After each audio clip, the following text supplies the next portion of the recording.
Welcome. This is Dealer, and with me is Wheeler. This is a question and answer and comment session for the next couple of hours. On. Welcome, fellow pickers and would-be adventurers.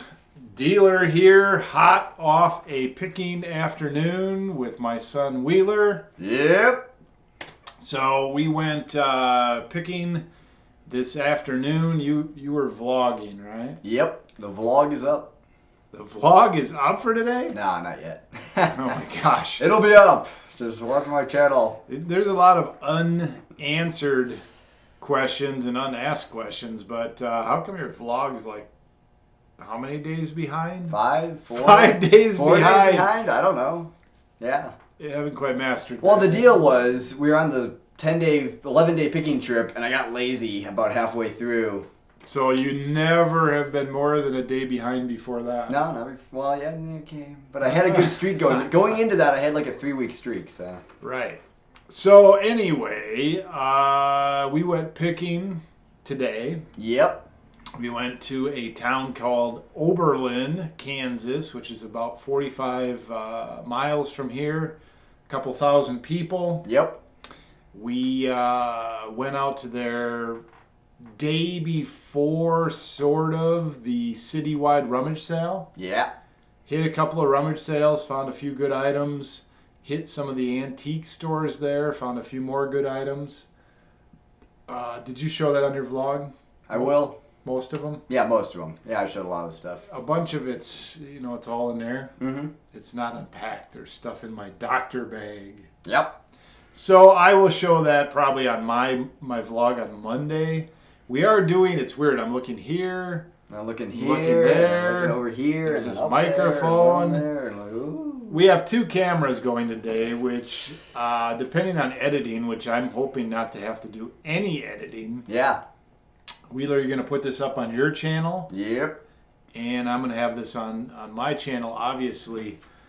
And the purpose of this show is to backtrack a week or so, probably a couple weeks, and answer some of the questions, answer some of the comments, and just talk about some of the subjects that have been coming up in our daily vlogs and our vlogs. Yep.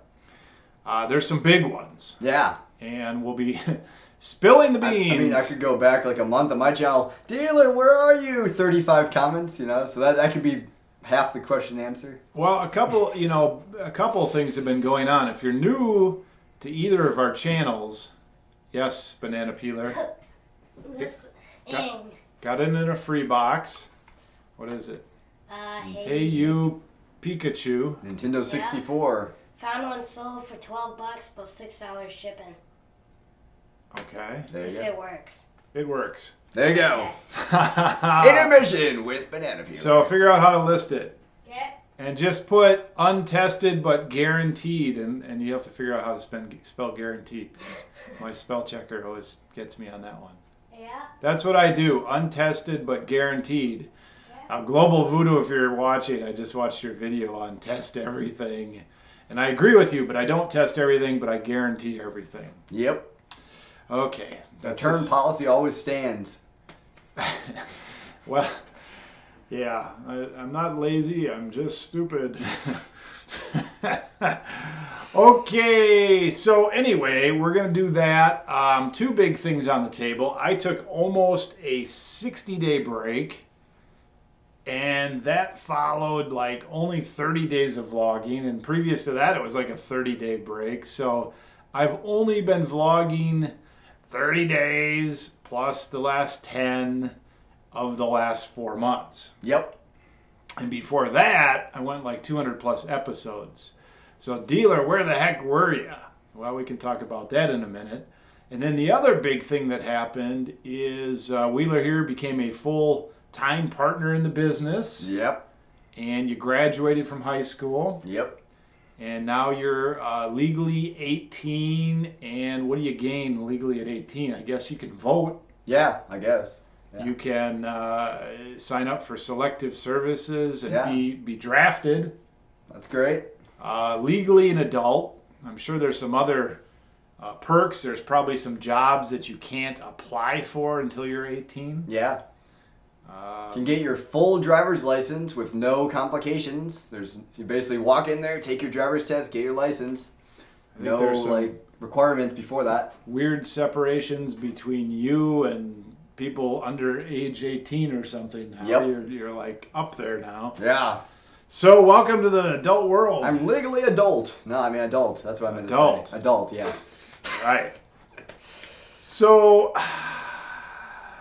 let's address this right away. Why did I take a break? Where did I go? Am I back?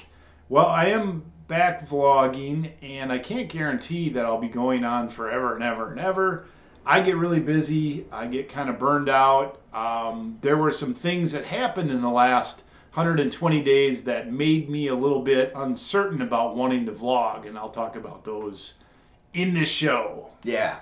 But it's really a combination of things. My life is super busy, and even if these vlogs, yours, mine, us combined, if it looks effortless, well, there's editing, and there's daily uploading, and there's having this camera with you, and there's talking to the camera, and you don't want to totally spit all over yourself.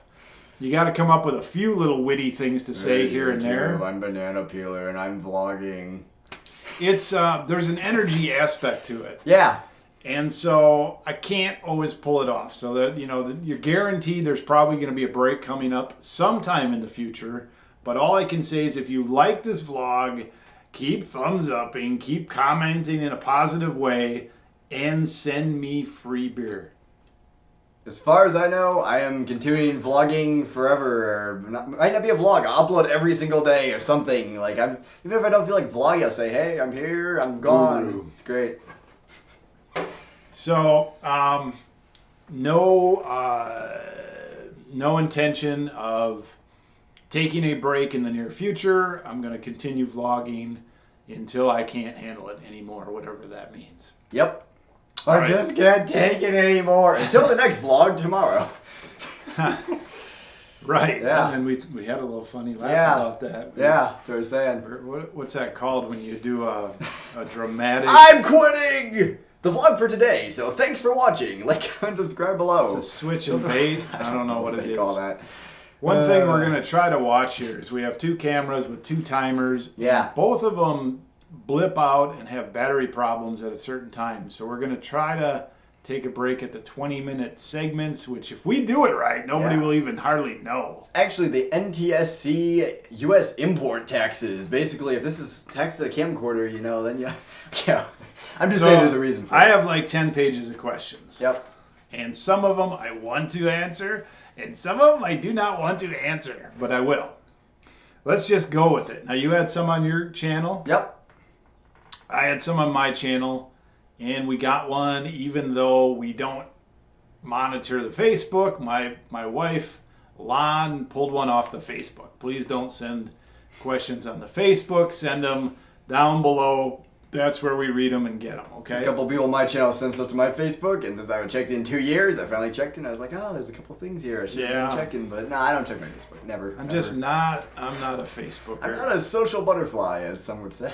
Okay, let's just get into these. These are in no specific order, but it looks like yours are first. Okay, cool. I'm not going to avoid any of them. I'm going to read them all. Read them. We're gonna read them. Yeah. The roast of dealer. Whatever. I'm going to read them all. I can't say how much commenting am I going to do on every one. This is raw. This is unrehearsed. I have been thinking about some of these things for a while because there are some big issues. When is Wheeler getting his license and going to pick on his own at times? ? Have you guys decided on truck trailer for traveling or maybe a 45-foot container and shipped place to place? Okay. Do you want to address the Wheeler driving thing?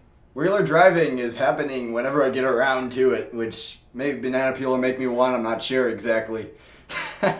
Driving thing is not a priority for me. We live in a very small town. I don't need to go a lot of places. Sure, it'd be cool to go to a skate park once in a while, but they're spending like $50 on gas round trip and wasted whole day. I don't know exactly. Just not a priority. Well, here's my take on it. My quick answer. We really don't go a lot of places. Yeah. We go picking. Yep. I don't force you to go anyplace. I don't force you or say you can't go anyplace unless, since you live at my house, it upsets my sleep schedule. Yep. That's about the only concern I have. And that because you live at my house, even as an 18-year-old person, I've got a lot of other kids that look up to you. So there's certain things that we talk about, like here's what you can do and here's what you can't do, right? You homeschooled, you didn't go to school. You work with me 2 blocks away. We don't drive to a job. Everything else is within reach that we normally do. Yep. You know? A la motivation, kind of procrastinator. Got the hand thing going tonight. I don't know what that is. Well, when you're ready, you'll do it. Exactly. It's most people can't relate to it. Everybody we talk to from big towns and busy situations, they can't relate to it. This town is so small, you can bike or skateboard or scooter across it in 5 minutes. Yeah, and also there's nothing really nearby that's worth seeing, really. That's the problem. So- Because I had kind of a motivation recently. Actually, I mentioned my vlogs because I've been kind of interested in like watching clock movements, mechanics, and that kind of thing. So I actually learned how the engine worked the other day, and now I kind of have a motivation from that aspect of mechanical stuff to like learn to drive stick and maybe some of that kind of stuff. But I don't know. I think to It's not exactly where I wanna go all over the place. get you excited, we'll go in a parking lot sometime and you can just drive around with me in Yeah, there. I've driven We just- go-karts and stuff. Yeah, we just never did it. Yep. I don't know. We're in a whole different.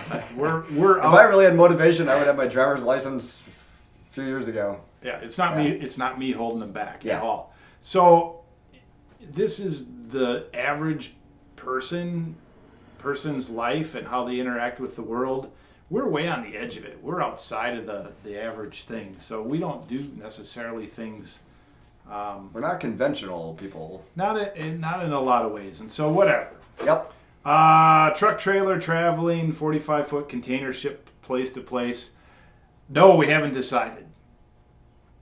I'm going to move on and address the big question soon. Yep. Exactly. I'm not addressing that one yet. Yeah. How can I scale up my eBay business with under $100? Well, Interesting. very, very briefly, we did a challenge $1 to, we called it $1 to 50K. Yep. The videos are no longer up. In fact, they no longer exist. There's a little Not anonymized from the, what is that word? Whatever. Gone. monetized. No, autonomatized, whatever. Just like blown up, gone. They're gone. I can't say that word, I don't know.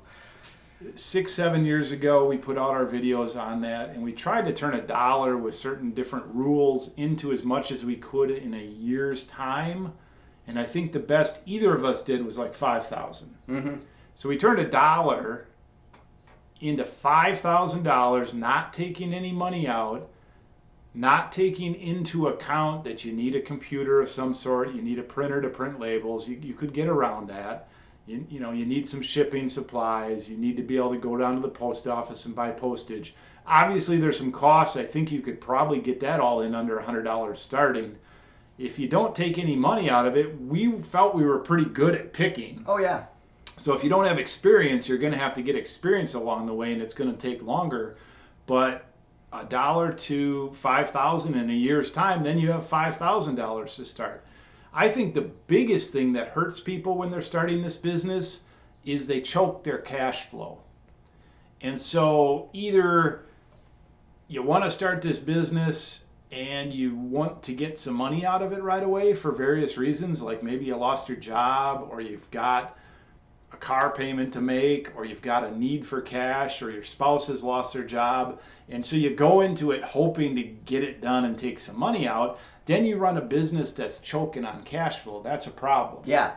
If you already have a secure job and want to start this business on the part-time with a little bit of money, and you're patient, I think you can, double and triple and work your money. You just have to be patient. You have to work it. You have to find good items. All those things that a normal successful eBay business, you would have to put into your $100 business to start, and then work it bigger and bigger and bigger. Mm-hmm. I would also work on finding low-cost items that get high yield, and so you should be looking things up, looking in lots of areas. You can't, if you have $100, you can't go buy a $100 item that sells for $105 and takes 6 months. Yep. You'll never make it.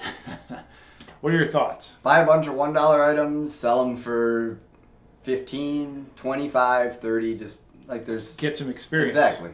Well, that's pretty good. Learn by experience. Pretty good advice. Now, if you do have a job and you want to start this part-time, you've got some other problems because then your time is stressed. So it's when you start this business, it's usually you have a time stress or a money stress or both. Yep. And so how do you maximize that? Well, you maximize it by measuring twice and cutting once. Study, look things up when you look at them. Look at them, take a picture of them, go home, look them up on your computer, contemplate your navel, go back and hope it's still there and buy it if it's a good buy. If it's not, go on to the next place. I mean, you don't just have to thrust out there and start buying bags of used socks and underwear and hope you're going to sell it or something. I mean, you got to really buy the right stuff. But you also have to be patient. You just can't expect that $100 to turn into $10,000 or a full-time income or even a part-time income for months. If you're going to start with that kind of money, you're going to have to leave it in the business. You're going to have to act like you're 300 pounds and want to weigh 180, and you're going to have to see your body getting thinner 2 years down the line. It's the same with your business. If you have $100 and you want a part or full-time income, it's going to be painful, and you're going to have to see that 2 years down the road becoming a good part and a full-time income if you're diligent. Yep. And one last thing I was going to add there is being passionate about what you're doing is obviously a lot more important. You can make it this business just like wanting to make a part-time income, just kind of going into it thinking as these things are items and all that. But if you're passionate about it, if you really like reselling, if you like antiques, that'll obviously drive you a lot more so than if you're just looking at it as a way to make money. So not for everybody, but I'm just... So there are plenty of categories out there. You might as well buy and sell A, something that you can find, but B, try to get it in a category you can be passionate about. Yeah, exactly. It helps. You always work harder if you're passionate about what you're doing. Put some rewards in there, put some free time in there, get some people on your side in your family. If you're struggling with money, spend half your time with a part-time job and half your time building your business. If you can, go get paid $8 or $10 an hour and work in an antique store. Mm-hmm. Work in a, Goodwill bin types outlet store. Work someplace where people with stuff are. Yeah. And stuff are. I mean, you can get experience that way. Go, go get a job where you travel a little bit and you can kind of, as you're traveling, peek in people's garages. I don't know. Yeah, like be a trucker, like working at a pawn shop. I don't know, a place where you get exposed to a lot of different things. Maximize your time. If you're in a career you hate, but you don't feel you can just quit the job cold turkey and go into this, work yourself into a career where you're closer to the stuff. Yep. I don't think you really want to necessarily become a garbage person, but those people run into a lot of stuff. There are garbage people, hoarders, and of course some of their houses smell like garbage, and some of them make it. Well, there's these businesses that go pick up stuff. Mm-hmm. There's these businesses. This is obviously a global example, but Frank Fritz was in the fire extinguisher charge business where he would go into businesses and charge their fire extinguishers, and he got to see everything that was in everybody's businesses. Yep. So, position yourself for success. If you've got only $100 to spend and this is the last thing, but you have time on your side, well, then you probably should try to find your own items and do some sort of consignment. In other words, find somebody that has good items and get some confidence, get some ability, and list their items. Yep. And take a percentage. So there's ways. We did consignment work early on. Yeah. Probably 3 or 4 different pretty large consignment type situations. Yeah. And some worked out better and some worked out worse. 2 points to bring away from that. First of all, consignment's not for us. And secondly, consignment, a lot of people want to consign stuff to you, so that can be a good way for, let's say, free inventory, free money if you have time on your side, like you're saying there. Consignment is good in a number of ways. Mm-hmm. 1, it gets you in front of stuff to list. Exactly. Experience. Yep. 2, you're dealing with people. Experience. 3, you're dealing with people, which can lead to more stuff. Mm-hmm. Experience. the thing that you'll probably run into after you do it for a while is you're going to be painting yourself more or less depending on the quality of the stuff. There is some consignment you can do and make really good money. Oh, yeah, if you're for sure. if you're consigning desirable $100 or more items, you can make pretty good money. Find the right stuff to consign, or somebody's going to consign you. How's that work? Or whatever. Well, but anyway, the problem I ran into is I found some really good stuff, but the person expected so much money for it that we couldn't sell it. yep. And then you can't get a percentage on that. So consignment, you can't be afraid of it, but sooner or later you're going to realize that you're going to make more money buying and selling your own stuff. The margin's going to be more. Yep. And so even if you're doing consignment work, you need to find a way to take some of that money and set it aside for your own stuff. But it can be a good entry point. It can be a good entry point, experience-wise for sure. Yeah. You should consider doing a series of educational videos on lenses, higher value, and cameras by manufacturer on what to look for to maximize resale value. So this question is about your camera knowledge and doing some educational videos. Educational videos, basically I'll go through the testing process, I'll go through the looking up a little bit, and I'll mention what stuff's listed for. So if you want to watch those kinds of videos, just stick around. They'll be there once I finally get to that kind of stuff. Now your channel is in my About section. If you scroll down, it shows all of our eBay channels, and then it shows a link to your channel and a link to Banana Peeler's channel. Yep. So if you're on my channel watching this right now and you want to watch Wheeler's daily vlog, go down in my About, and there it is. He does a lot more technical things and scooter tricks and a whole different complementary thing to this channel. Yep. Basically the technical aspects of cameras, lenses, all that kind of stuff, listing processes, that kind of thing, life of a lister, and then watches as well. It's another thing. Now, if you want to do YouTube videos, the whole game is wide open. You could do YouTube videos 23 out of 24 hours a day with all the stuff you're passionate about. Oh yeah, for sure. I have 15 different YouTube channels. That'd just be insane. It's not going to happen. Just like anything, if you're going to spend all your time on YouTube or a lot of time on YouTube, there needs to be a payback. Yep. And just like anything, it takes a while to build up. Mm-hmm. Personally, and I'm pretty sure Wheeler feels this way too if he thinks about it, I make my living buying and selling. And the buying and selling market on YouTube is big enough to support me, but I make a lot of money buying and selling. This is just more for fun and feedback, and I like to be part of a community, and I like to give back a little bit, and I like to sound my own voice off myself. So it's 75% creative outlet for me as well. Like I like to work in the I won't work on my photography, I won't work on my cinematography, I won't work on my speaking skills. This helps all of that kind of a little bit. And of course, like Dealer said, sense of community and all that kind of stuff with the whole staying in there.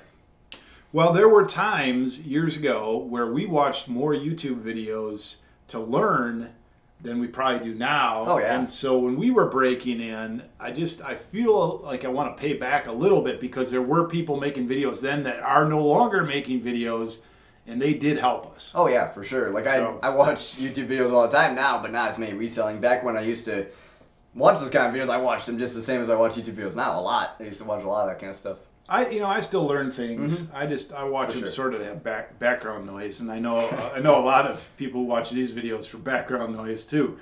Next one. Really enjoy your vlog, and this is yours. How would you recommend covering a lens to ship to a customer if it doesn't have a lens cap on either end? Would putting a lens in a Ziploc bag before bubble wrapping be adequate to protect the glass, or would you recommend something else? Ton of extra lenses, caps. How would you do it? More on your field there. That's why I put that in there. Well, most lenses, when you bubble wrap them, that's sufficient. There are some lenses that protrude. The glass protrudes from the housing. Mm-hmm. And with those, it depends how you orient them in the bubble wrap. You can orient them so the bubble wrap comes off there and none's going to touch it. Yeah. I pretty much just bubble wrap them. The expensive ones you have been putting in Ziploc bags, Yep. getting all the air out, And I do think that's a good added idea. And then I bubble wrap them a little bit. Yep. We one last thing on that, Yeah. and then I'll hit it. In the beginning, and even today, I keep, as I pack more and more and more camera stuff, more and more fragile stuff, bigger and badder stuff, I learn where to cut the corners and where not to cut the corners. In the beginning, I overpacked everything, and I still broke stuff, and I learned. So it's just you just gotta do the best you can. Yep. And I was going to say, like, I've seen lenses that have been bubble wrapped for 20, 30, 40 years or something similar to that. Plastic on the optics and things. And some of those can leave little marks and stuff on the optics. But short term, like packaging and sending it, no problem there with contact to plastic. Bubble wrap shouldn't. Yep. As long as it's fresh and it's good, it shouldn't scratch anything there. There are a few places that we ship into that it's probably better, like Indonesia, it's better to put them in a Ziploc bag anyway. Humidity can affect Well, some humidity, things, yeah. and when they're coming into that area out of the airmail, I don't know if it's a pressurization thing. Yeah. And then it rains like half the year. It rains 90% of the time, and so those packages get wet. Yeah. So a Ziploc bag is a real. If you're concerned about an expensive lens or a small expensive lens, a Ziploc bag is great. There's several environmental errors or issues you can have with lenses, haze, separation, and like oil in the aperture blades, which are caused by certain humidity, heat, that kind of thing. Usually over a long period of time, but they can be quicker than sometimes. Dealing with vintage lenses, out of 100 lenses, no matter what you do, 2 or 3 of those are going to have problems. Yep. And so if it's your first 2 or 3 you sell, you're going to be real upset. But no matter what we do, we haven't figured out how to be 100% successful with vintage camera lenses. Yep. Do you guys ever buy estates or do any major bulk buys like estates or whole warehouses, houses, old businesses? Yeah, we have. We did a couple storage auctions early on. We had a business in the area that went through several generations, and they had a big rummage sale, but when we got down to it, it really was, it was like 4 vanfuls. Yeah. Big vanfuls of stuff, and we ended up selling about half of it and throwing about half of it away. Some of it is under my porch. Yep. The old computers, I didn't want to turn them in for $30, $40 each to the recycler, so I buried them under my porch. We got a lot of good stuff out of that one as well. We've bought out certain old stores, backroom stock. We've not estate so much. Yeah. Although we've walked into estate sales and we've bought over $500, $1,000 sometimes. Sometimes, I mean, I want to be in a position, if I run into it, the mother lode, which we do from time to time, I'm willing to buy it. Exactly. Yep. Never afraid of bulk. We bought the large camera haul that I'm still showing off on this channel over the last couple of weeks. That was $12,000 and over 10,000 pieces. Yep. So we are not afraid to buy in bulk. However, we enjoy the hunt. I enjoy going out with my family and Wheeler to places of all kinds. Today we went to rummage sales and antique stores and just got out on a sunny day and just freewheeled. No cares. Had some money in the pocket to spend and really, it was fun. Oh yeah, for sure. So we never want to feel like we have to buy in bulk. For us, the downside of buying in bulk is our local market is not strong enough in a lot of areas to sell off a lot of the stuff. That's the deal. Yep. I also don't necessarily like to do the onesie-twosie face-to-face stuff. I know everybody in town. I got too much internet business to have people in my shop or my house and interact with all that. I just don't want to deal with it. Yep. So I would like to do that. It's like the grass is always greener on the other side of the fence. I have dreams of being a storage auction king. I like the idea of every 100 storage units, coming across something. Yep. I like the thrill idea of that. I just don't want to have to get rid of all this stuff. I remember when we were in Colorado Springs years ago and had to take your mom's van and almost kill it, taking it to the dump full of stuff. That was insane. They're like, drive out there, and it's like the covering that they put over the shit in the dump. And so it's like really loosely packed, stinky mud stuff. I'm out there sloshing their tires to try to get out to where they want you, and they're like, just go out there and throw it. Just keep going. So you get out of your van and you step into this stuff, and right away you're like, this isn't a cow pasture field, but it smells worse. Couldn't get that off the shoes. So there's some downsides, obviously.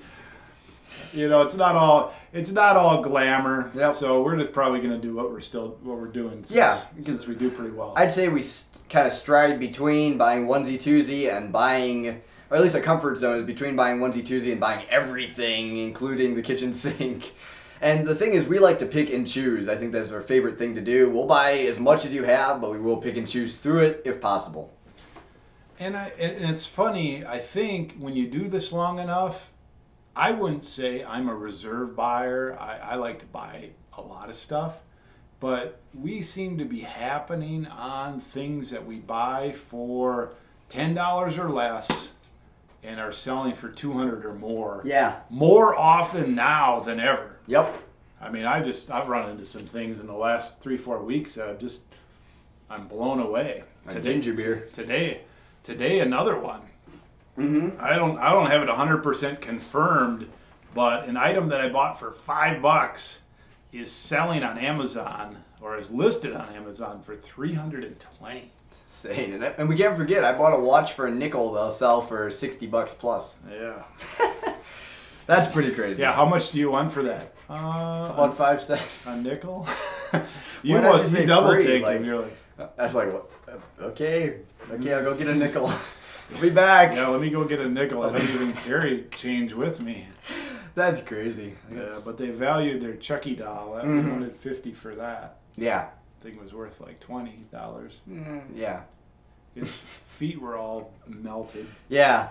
Okay, we're not doing very well in volume here. We got Or time, yeah. Yeah. That's what I'm saying, yeah. I don't want to know who or where, but can you guys say exactly? I don't want to know who or where, but can you say exactly? This sounds funny. Yeah. How this connection was made, and how does this connection source so much volume? Q&A show question, I guess. Well, we've been in the camera business now for how long? I don't know, 7 years? Longer than that? I forget, 2012, I think. Yeah, so 6 or 7 years, and 5 of those have been pretty heavy, and we've made a lot of mistakes. Yep. We bought a lot of stuff we shouldn't have. We bought a lot of good stuff. We've dipped our toes in just about every possible pool where to buy and sell cameras. Yep. And so you make contacts. Whatever, niche you're in, you should try to do the same. We've never been satisfied with just one fishing spot and throwing our rod in there. Now, we have our favorite spots we go to, but we're always willing to go there and then stop somewhere else on the way home and just check it out. Exactly. And so this one was something that we wanted to look into because we have had success in other similar areas in the past, and so we stumbled on it. And the first time we stumbled onto it, it wasn't great. No, yeah, it was. But we realized we were not able to tackle the volume that was going on there. Mm-hmm. The next time we were more ready for it. Yep. And this time we thought we were ready for it, and it just blew us away. Yeah, I mean, and that was picky and choosing, by the way. that was picking and Again, choosing. yep. Yeah. So I can't give away the details. I won't. But once you have something like that, you want to try to duplicate it for us, we like to go other places in the country. We like to duplicate it wherever we go. I guess, like dealer said, we like to get out and pick and do that kind of thing. That's where like garage sales and things. We don't want to limit ourselves to just sucking from the one thing. They're sure it's great. Well, we buy and sell cameras. If that ever went away, I think we would have to get a little smarter, but we could make watches our mainstay. There's probably another 3 or 4 markets that I think would be interesting enough for us to get into that we probably could do it, but we would have to change the way we do business. We'd have to change the fishing spots. I think car parts and vintage car parts are a pretty good one. Yeah. I think clothing is pretty good. Oh yeah, for sure. Because like I'm not as interested in it, but I still think we could do it. Because here's what I'm saying. Because cameras is, let's say, 50% of our business now. I think watches is more like a 25% market. If we had to change, I think watches would still be there, but I don't think it's quite. We haven't quite hit the nail watches yet. Like we're coming there. But well, we sold 3 today. Yeah. Oh, we did. For a total of about $400. Wow. And not much else sold. Okay. So it's nice to have a couple different. That's the thing. And we sold that one calculator looking watch for $300, but to a 3 feedback that didn't pay. So the $400 that's paid. Yeah. So. But we didn't sell any watches in the last hardly 7 days before that. Yeah. Maybe 6 days. Yeah. So everything's sort of like this. It's kind of like learning cameras, though. Like when we first learned cameras, we first started cameras, I guarantee you we didn't sell like 1 million of them right out of the gate. So it takes some getting used to. Just from my perspective right now, it would be about a quarter compared to the camera's 50%. Cameras are such a... Well, I do have May's numbers, so I'm going to talk about that. A couple more questions on your channel. How do you get these $6 labels for the size, box, and rate? Okay, the short of my labels that I use to ship stuff home, a shipping service charges me a yearly rate. It's a big rate. I used to use it for my test strip business, people sending me test strips. And I still use it for my test strip business. And so it works out for me to pay this yearly rate. I pay a yearly rate, and that's pretty much taken care of by my test strip business. Per box, per label rate, it's like $650, $670, and we use that to send stuff home. Yep. End of story. And then, dealer gets roasted. Dealer looks like he gained some weight, or is it just that he has a big shirt? Well, since high school, I've gained some weight. All my life, I couldn't get over 185. Then I hit like 45 years old, and I ballooned up to 200, and I was excited about it, except it's all like wanting to be right here. It's not anywhere else. I still got this same physique, but I've got this bowling ball thing going on that I keep working on, and I'm running. And so, no, I really haven't gained weight in the last couple of years. Just... keep working on my beer gut. There it is, right there. Might be a little shrimpy wheeler right here. I'm drinking Blast Light, right?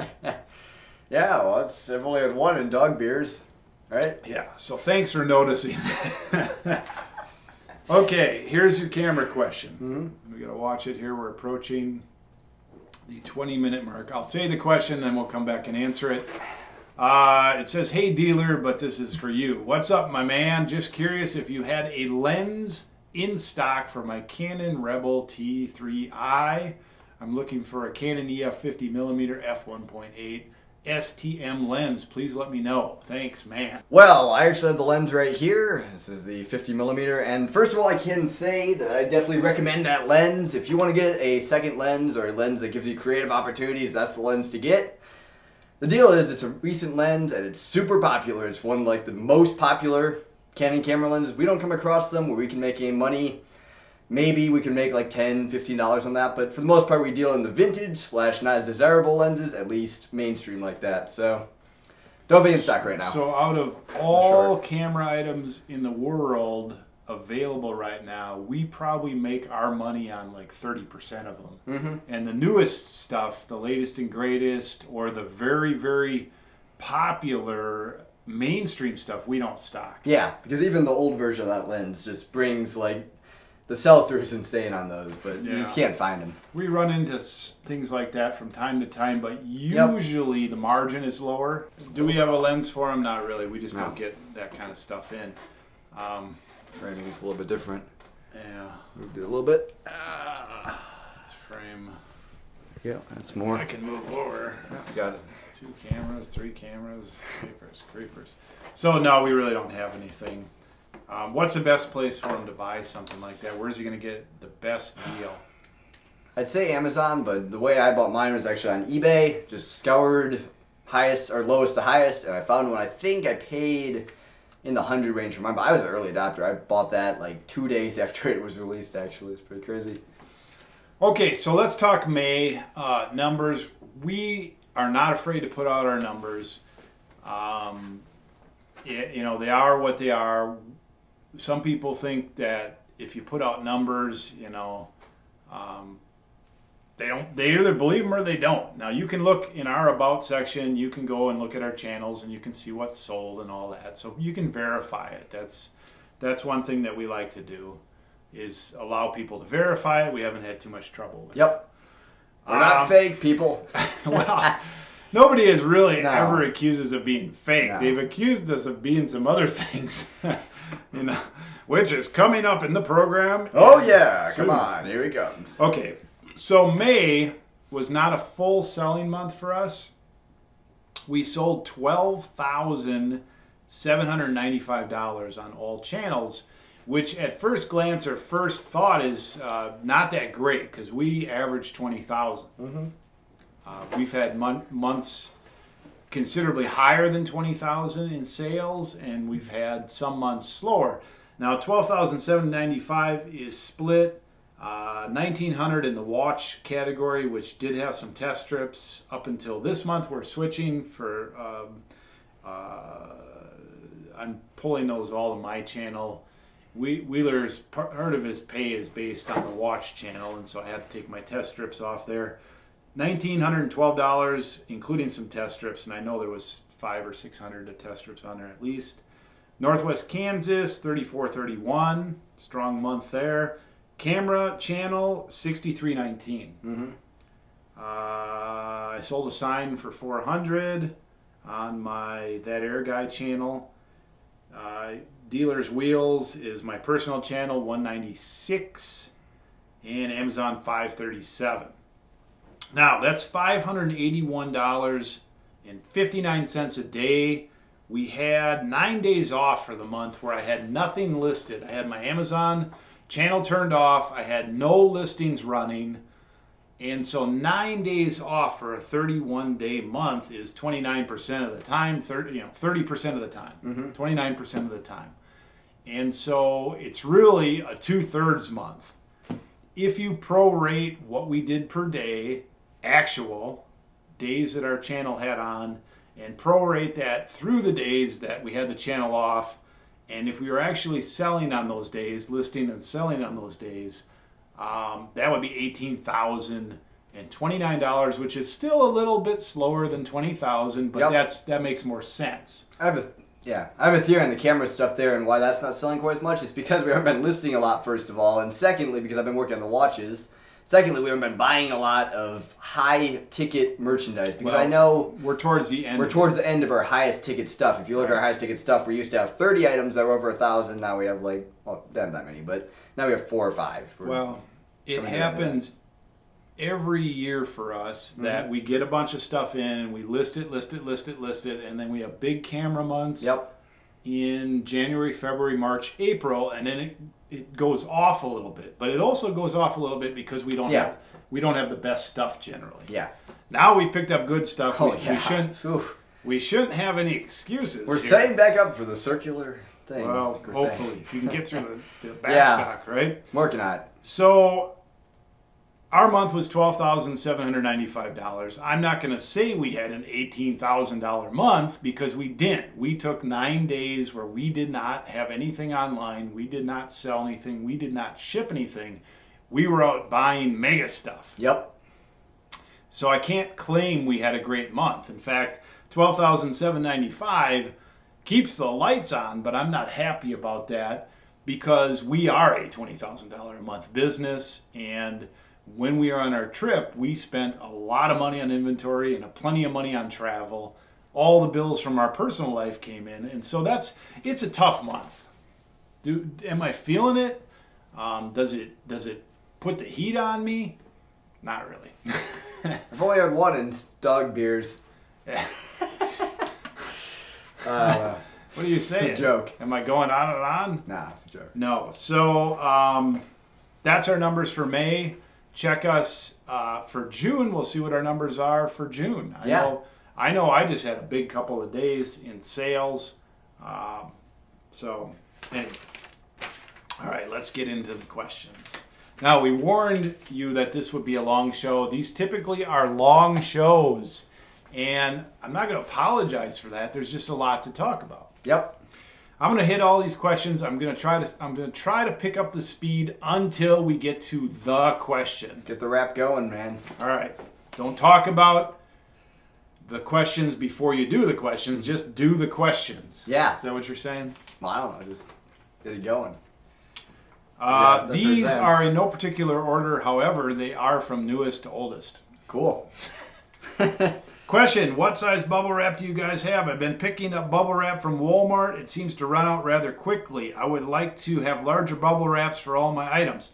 3/16 inch little bubbles, I think is what it is. And it may even be the same size as the Walmart stuff I have found.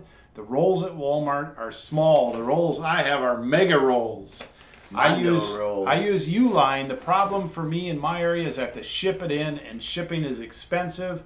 I just have no other choice, and I don't think Walmart is competitive. And I probably would take all their stuff off the shelf and show. So Walmart, they would have to step up their shockwaves through their inventory system. So anyway, that's it. Quintuple their inventory. That was funny. My eBay voices in my head bring me beer too. Sometimes lots. Love the voices in my head. LOL. Well, I think that's in reference to my little chat with Blatzman. Mm-hmm. Yes, Blatzman and I do talk. I'm 5'7". In my teens, I could only touch the rim. No dunking for me. If I were your height, I'd be dunking all the time. Nice vids. Keep it up. Yeah, I went off in a little basketball pat myself on the back thing for a while. Some people like that. Some people don't. I reminisce from time to time. I don't dunk anymore. I said I dunk donuts. I could almost dunk, and I'm only 5'11", 6'0". So I think I'm past 6 foot now. But back when I was 5'11". We have jumping. My grandfather was a carpenter. He did flooring. He was squatting around all day, hitting hammers and stuff. He always was springy, I remember. And my dad got some standing long jump record when he was in high school. We're all pretty springy until we get old, and then that's it. I jump off roofs. No, hello, Dealer Wheeler, Banana Peeler. Glad you guys came back. Looking forward to the Q&A. Can you guys talk about managing distractions when you move back to the house, eventually when you go on the road? I work from home. It's not easy. Everyone thinks they can come and go as they want. We know that's not true. Hopefully come and go. We need the... Can you talk about... Okay.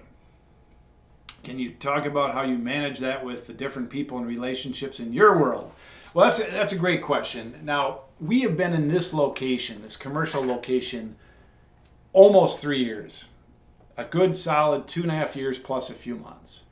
We were in another smaller commercial location for a year. So it's going on 4 years. Mm-hmm. It's hard for us to completely remember every reason we left home.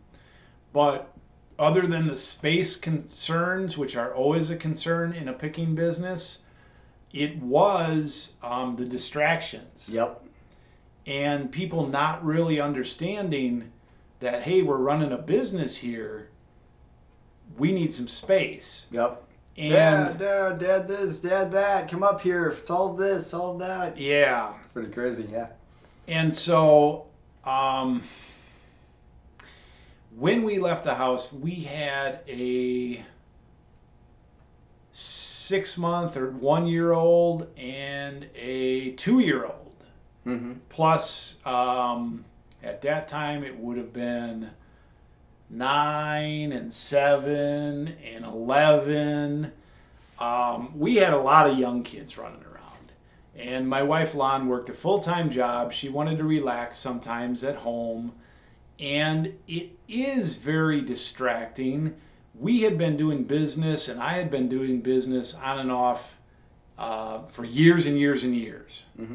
And so there were some guidelines that I set up. A lot of times what I would try to do is do my business work when others were sleeping. And I think that's part of why I've developed a late night schedule as opposed to a during the day schedule, because of the distractions. So I really don't have a whole lot of great advice other than you just need to communicate, and then you need to realize two things. If you're working at home, you're saving some money. Mm-hmm.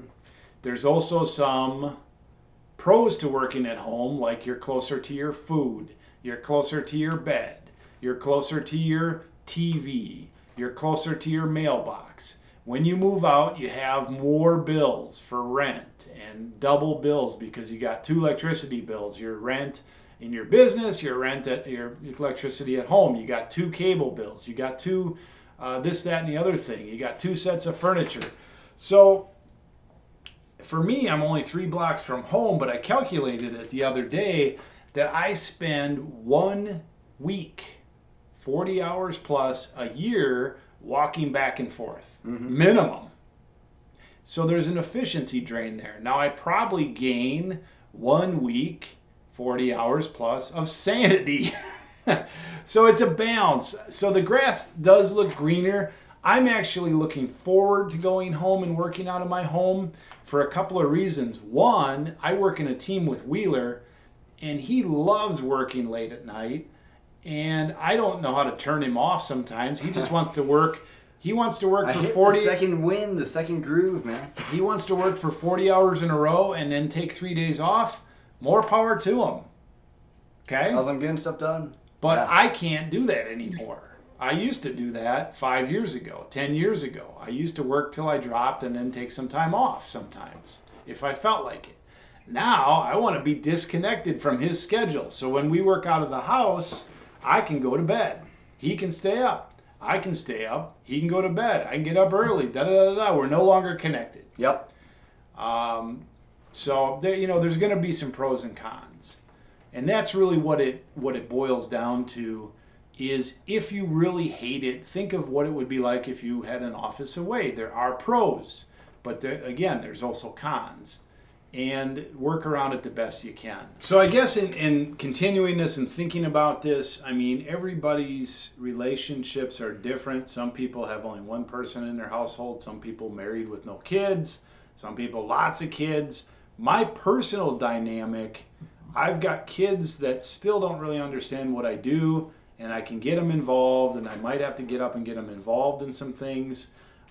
Lon, my wife, works outside the home, and no matter how long she hangs out with me, she doesn't totally get the business type situation. And I, maybe your spouse does, maybe they don't. If they work outside the home and have always worked a job, and even though you're an entrepreneur, they may still not get it. And mine doesn't, Lon doesn't. She gets a lot of things, but when it comes right down to it, there are challenges, there are problems. I mean, I can't go down to her work and I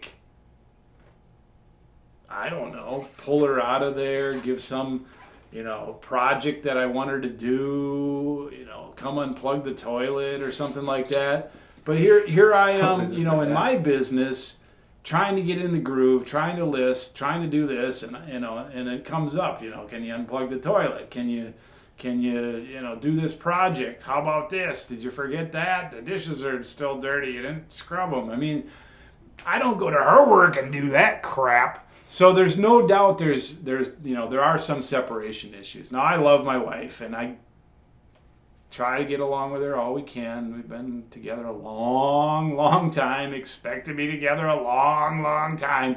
But it is how it is. Yep. So I think how you design your day, how you design your office, the expectations you have, if you have some activities that are really, really critical.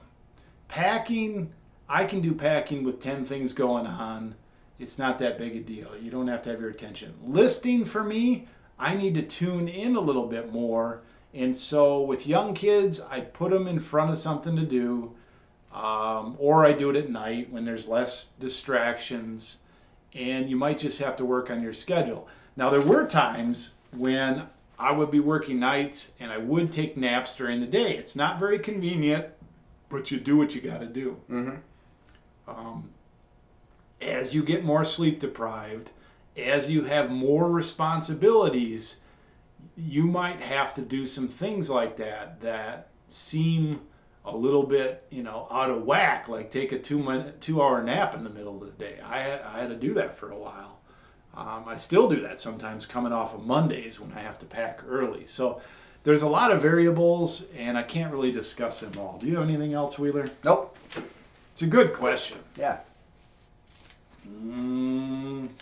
Well, okay, here's one thing, though. Like, I have my tools at home to work on my scootering / all this other stuff, and I have my tools here. It's hard to remember to bring stuff back and forth, so that'll be convenient being there. I guess we're talking about conveniences of that. I have all my stuff in one place. I don't have to, remember to bring this here and that here and this here and that here, and not have this here when I need it there and that. Well, that kind of thing. we're going to be moving home over the next 6 weeks, and I think that's going to be the end of it. I think we'll be home with everything within 6 weeks. And I'm finding that we have duplicates of a lot of stuff now. Oh, yeah, for sure. And That's some funny. of it, there's no outlet for it. It's just going to go in the trash. 3 tape measures. Well, Stuff, I yeah. mean, we just sold all our old furniture. Oh, yeah, that's true. TVs and stuff. And all our old TVs, and we brought the good stuff happened to be here because we had a prize. We won a nice TV because we listed a bunch, and I found a good deal on some furniture. Lon was about to get some really nice furniture, and then we were going to go on the road full time, and so we put that on hold. Now, moving home, I'm bringing my nice leather furniture home, and it's working out. Yep. But we had to get rid of all the other stuff. Okay. Would you have been better off selling that huge camera stand thing locally? I guess it all depends on how good your local buyers are.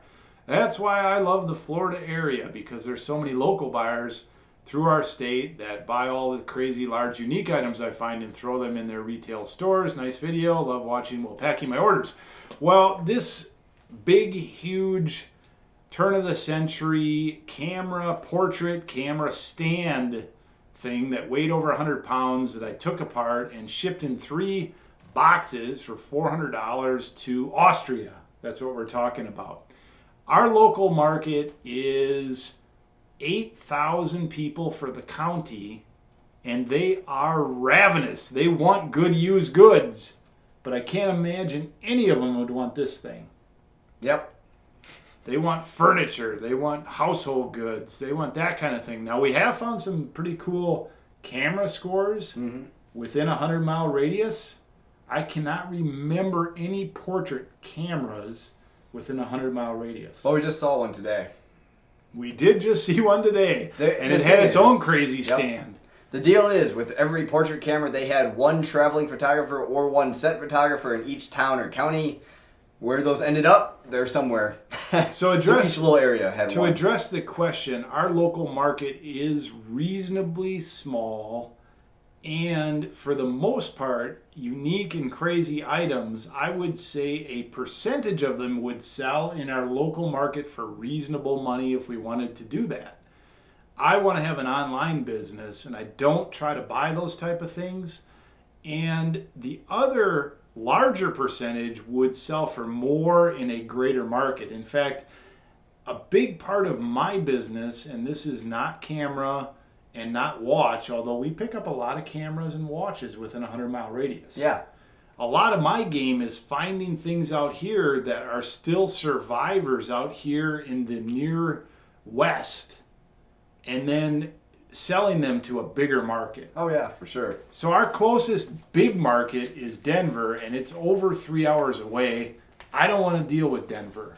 I don't want to do people popping in from Denver. I have sold a couple large signs locally, but mostly those people come from 4 to 6 hours away. Yep. We just don't have the market for it. It would be less than we could get. So If I would have put that thing up in a local market, I bet I could have sold it within 2 years' time for maybe 75% of what I sold it. But I listed that thing and it sold within a couple weeks. Yeah, maybe in 2 years' time. I was gonna say $200 within a 6-month period. You could probably get sold, advertising on photo forums, that kind of thing. You might as well make one from Kansas City. I don't know exactly, but I didn't want to deal with it. exactly. It was a pain in the ass. It took me 2 hours to pack it up, but it is now out of my life. That is a crazy story. You know, you sold for $400 internationally. I see that I'm not the only one constructing Franken boxes. I got into selling car parts on eBay. Some are small and easy, but the majority are odd or oversized in some way, and I bet heavy. It is a constant challenge figuring dimensions, weights, zones, some delays. Some days I spend 3 hours plus trying to make sense of it all, getting these items ready to ship. The task has now taken over listing items as the most dreaded. I do charge for shipping and usually make enough to cover the supplies needed. I use peanuts as fill in the boxes. USPS needs to send out a special truck to deliver them. Enjoy your videos. Yeah, you know, a lot of the big stuff, there's good money in for us, but it is custom packing. And over the years, I've taken a bunch of the pain out by buying bigger boxes, all the way up to 24 by 24 by 24, different sizes around there, and I can cut them down and it's not too bad. I've gotten better at it. The peanuts thing, we used to run a health food store and a vitamin store. We had 6,000 items. We got a bunch of stuff in and we got them in peanuts. I hated peanuts. And so I just don't deal with them. The static ones are the cheapest and the worst. You can't get them off your product that you put on your shelf. I just hate peanuts. I know it's a cheap, easy way to do it. Some are better than others, I use paper. Probably more expensive. But yeah, we custom pack some things. I've been running this week. I've had kind of a follow-up tough week from last week, which was a killer week. And so I was kind of tired this week when I wrestled those packages last night. Was that yesterday? Yeah. Probably. Yeah. It did feel like wrestling, but I think mainly because I've been doing my sit-ups and I've been doing running this week and just trying to break back in. And so don't worry, we're going to make it. PayPal's greed and other banking greed is why Bitcoin is going to free capitalists and freedom lovers from their malarkey. Well, I complained the other video about PayPal fees, and although in the US it's not so bad, I think some of them we get like 1 or 1.5%. I can live with that. I shipped that camera at $900, including the shipping to Austria. The PayPal fee was $40. It was like 5%. That's crazy. And that does seem, yeah, that seems like there's they must have a risk involved with international. something there, yeah. So I'm going to put up with it. My choice. I don't think going to Bitcoin is going to help me. No. I kind of like PayPal. I complained about it. You know, cost of doing business. I'm going to give you a real quick example. We were in Oberlin, Kansas today. We bird's-eyed, we just kind of peered in about 20, 30 businesses today. Most of those 20 to 30 businesses on Main Street are struggling. And a lot of it is because of rent and overhead, like employees, lighting, building, insurance. All these different things are costs of doing business. Yep.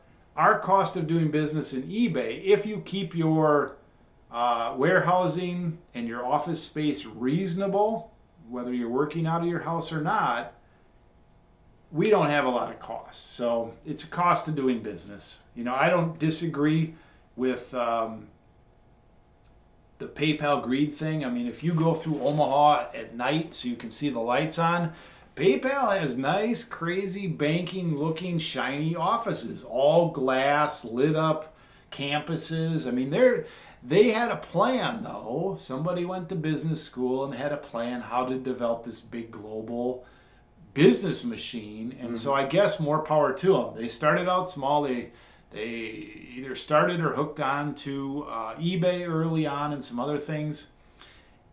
it's better than a lot of things. It's not Visa and MasterCard, that's for sure. There's a deal. And we use those too. What are you going to do? Wheeler? A lot of nodding going on over there. I don't have anything to add to these. So your next question there, I was like, oh, that looks cool. Yeah. Man. I got roasted. I got roasted Roasted. here a little bit. So let's start with this one. Like I said, I went on a little bit of a I didn't even watch that, so I really can't comment. But reminiscent. Dealer plays basketball when he's younger. Here's how high he could jump. Oh, Dealer, you're so athletic, and now you're big and fat.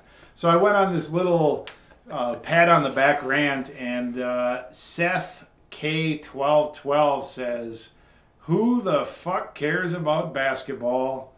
Wow, you're so cool. You were a street player. Wow, shut the up about your sports ball crap." sports ball. Oh man, roasted. I'm not into sports, but this guy obviously really isn't into sports, man. So here's the short of it. Mm-hmm. This is my vlog. This is my life. This is my show. I present it as somebody else down the line, and they weren't quite as abusive, but they said, Dealer, can you shorten the videos? And somebody said, hey, turn it to 2 times. You can still understand him. Yeah, I mentioned 4 times in that vlog, so I think that's what they're agreeing with me, man. So the point is, watch it or don't. It doesn't hurt my feelings.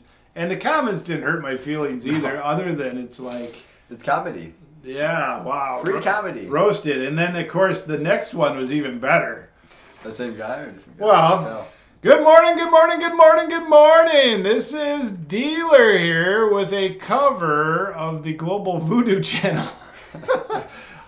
Here it is. You're a Global Voodoo ripoff. This guy is a hater, man. Oh, man. He's a slow roaster, man. A shout out to Mike at Global Voodoo. I have been accused of being a ripoff of your channel. So, a couple of ways to compare the Crazy Picker Life and Mike over at Global Voodoo. His channel has like 5 or 6 or 7, I don't know, times the subscribers. Mike's been doing this picking thing for a long time, all different kinds of reselling. Great guy. We buy and sell some of the similar things, and then again, we buy and sell a lot of different things than either of us. We've been doing daily vlogs of a since for a while, and I'm not trying to say anything. I started my daily vlog before he did, so I'm not sure how it could be a ripoff. Well, didn't you hear though? We're a parody channel. Like I thought it was obvious. I thought we were really making sure it was clear. Mike makes great content. I think he's a true Schlitz beer lover. I've seen his hat. I haven't seen you drink a Schlitz beer, Mike. I'm hoping that I actually see a Schlitz beer being drinking sometime, or maybe at least a Blatz. If you have to be in a pinch, I've got to put mine in a Green Bay Packer cozy. Not sponsored. Not sponsored by the Green Bay Packers or Blatz Light. Yeah, there you go. So, we're both from the Midwest. Mike is from the Chicago area. I'm from north of that, just in the southern Wisconsin area. We're both from the reasonably same era and time. I think I'm a little older than Mike, but we both appreciate the 80s stuff quite a bit, 70s stuff quite a bit, 90s stuff quite a bit. We're both family men. I guess, bottom line, if I'm ripping off Mike from Global Voodoo, I probably should send him some money or beer, but kudos to Mike over at Global Voodoo. Anything to add, Wheeler? I don't know, yeah.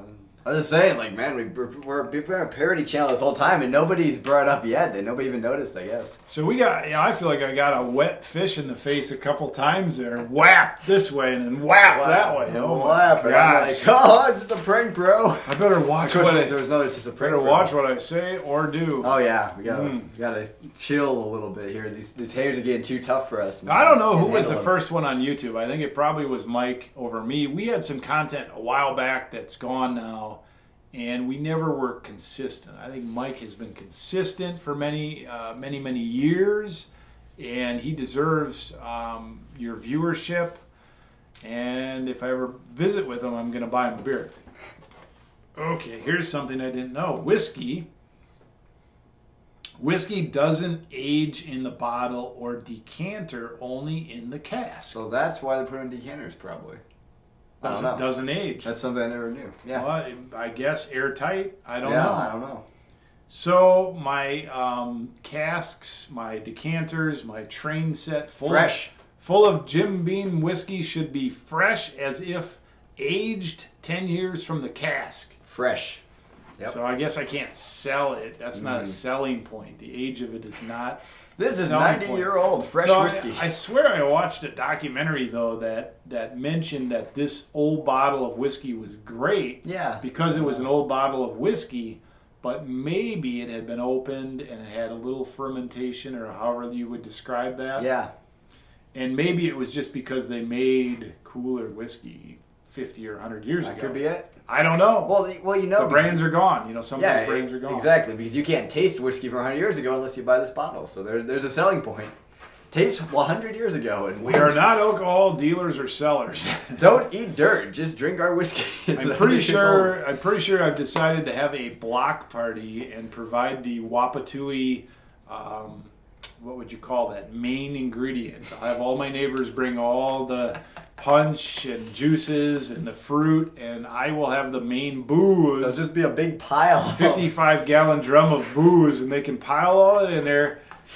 We'll have a great block party, one to remember, and maybe towards the end of it, I'll bring out the train decanters, and we'll have like a train thing going. Choo choo! And then I can sell them. Be great. Break even. You don't always win. Practice? Are we talking about practice? Practice? We're talking about practice. Practice.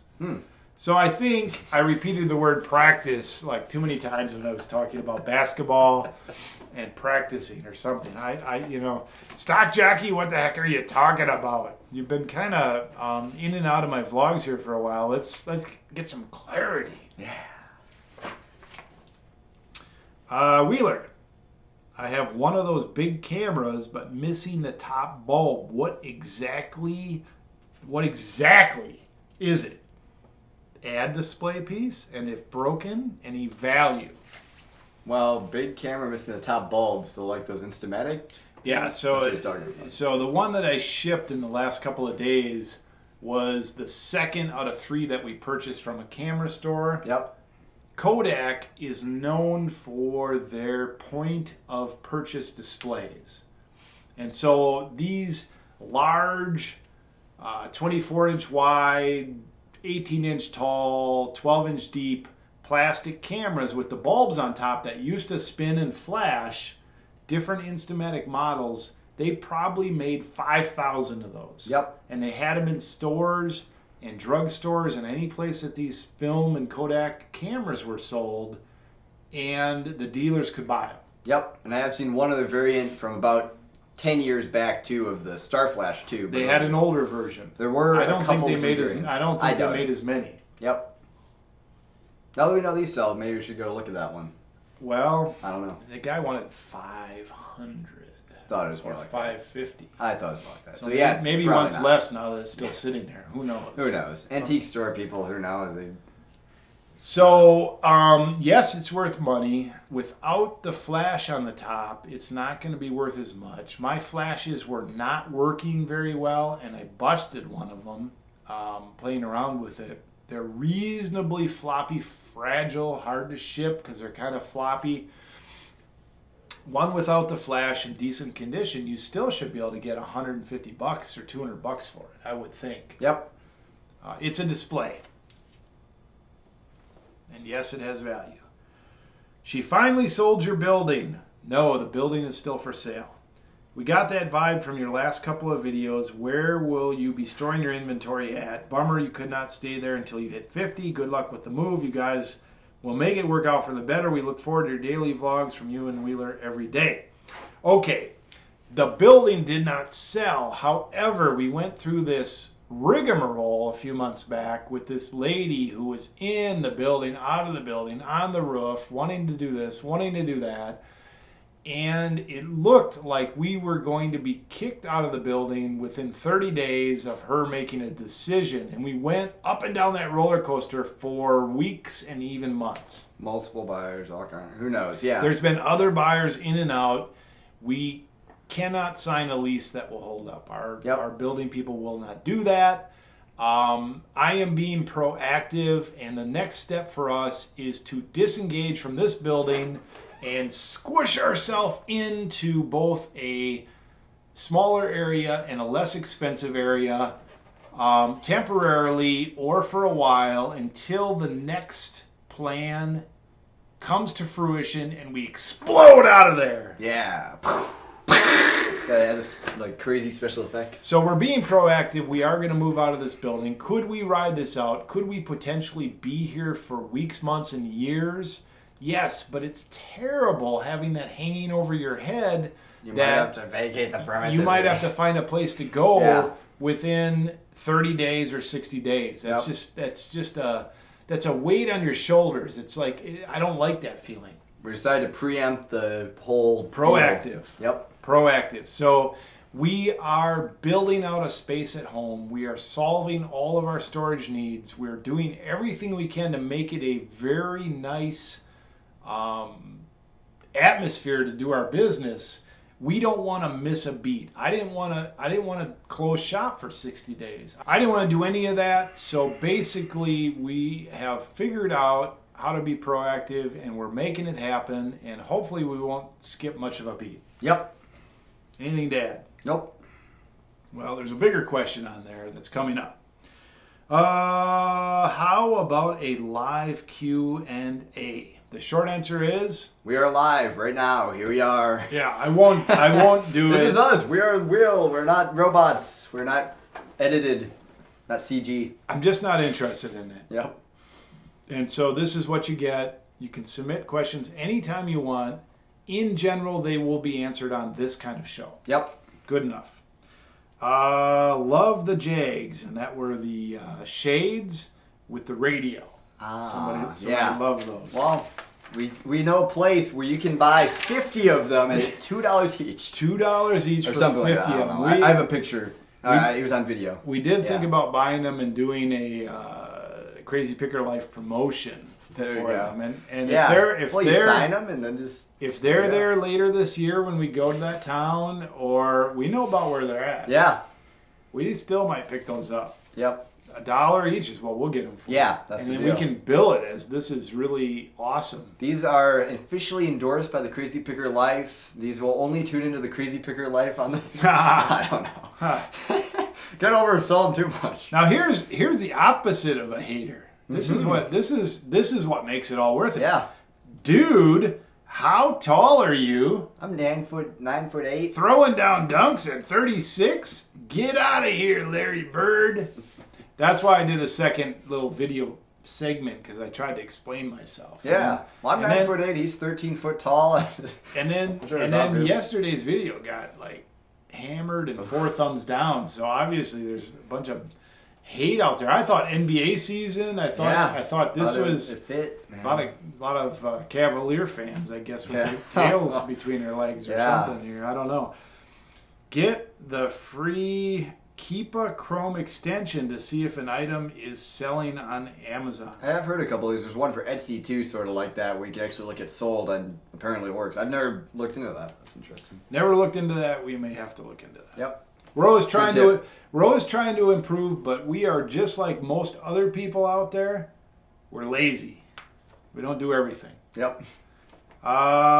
Did the space sell? We just addressed that. Yep. No, it did not, but it is, we just had another person. Flux. We had another person come through here that probably would leave us be and would buy the whole building, but then you got a new landlord and you just never know. Yep. And okay, here's the other downside. Currently, there's a window tinting business and a hot tub business, and both those have some weird-ass chemicals that they use that flow into our office from time to time, and it's probably part of the reason we're crazy as shit. Well, Crazy Picker Life, man. We gotta. So the person that was looking to buy this cabinet shop. Varnishing, Varnishing, glue, and all that crap. That gets in here, and it's nasty. You live You live in a constantly painted room. Yeah, I can't deal. We Fresh paint we all have day long. allergies. I can't deal with that. I get a beer. I drink beer. That's all the allergies I can handle. Yeah. So we're out of here. Thanks for sharing. I know you like to listen to Alex Johns. I think he means It's Jones. Jimmy John's.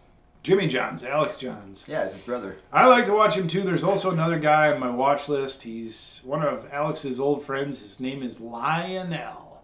I know Lionel out of New York. I've seen his stuff.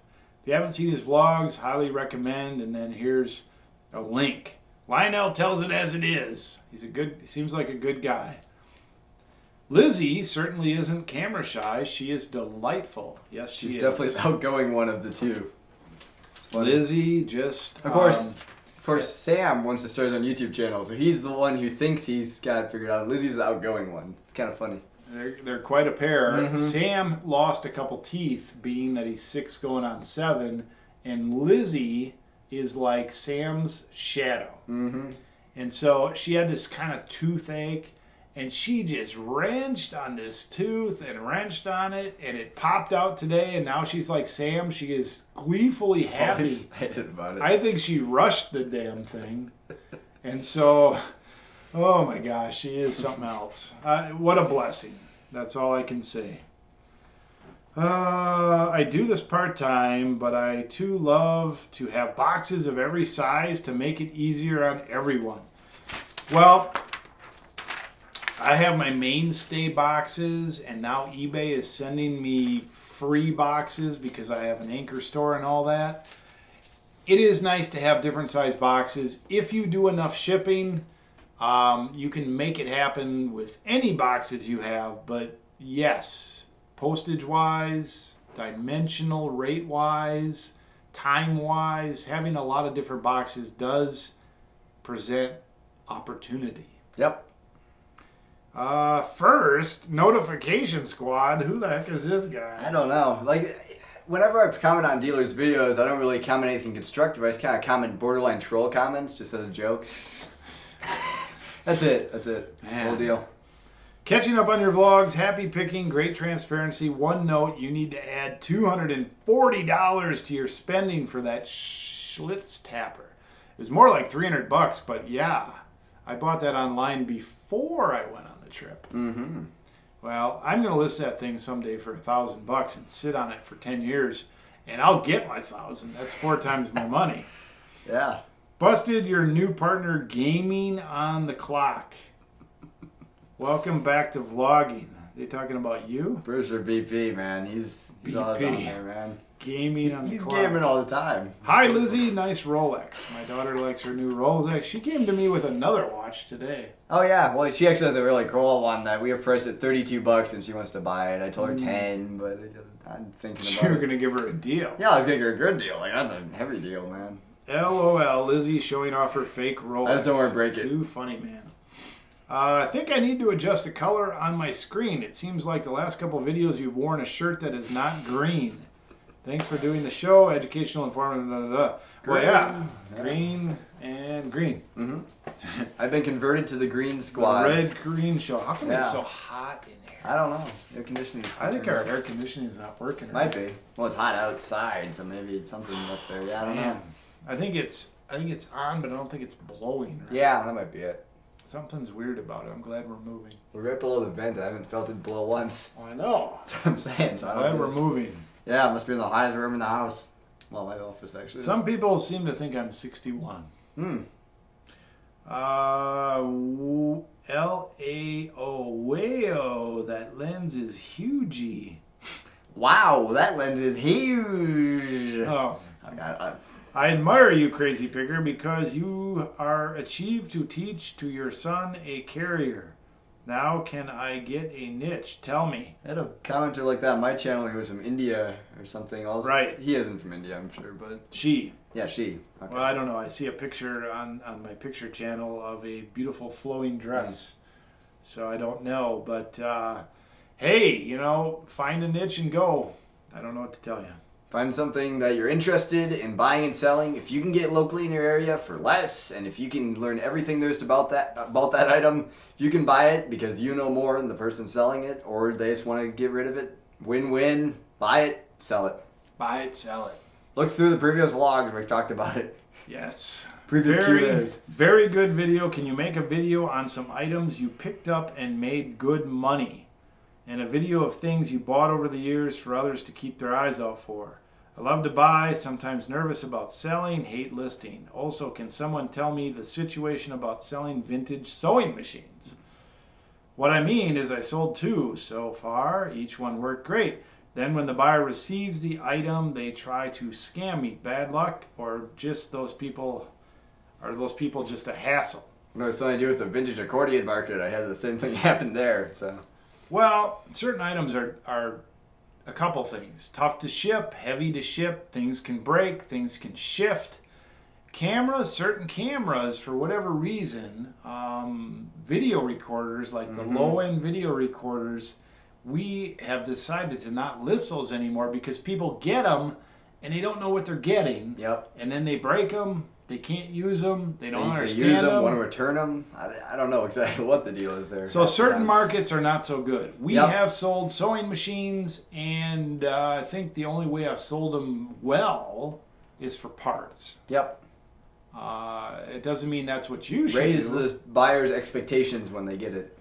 Well, I mean, the whole thing is a dance. Your listing needs to represent what you're actually selling, and then you need to pull off the shipping to them. And then sometimes there's education or follow-up, or you have to open up that question channel. You have to get people to feel like you're available for questions. I'm not saying you're not doing this, but there's a whole bunch that you can do outside the game of just buying and selling and dropping a product, which again, I'm not saying you're doing.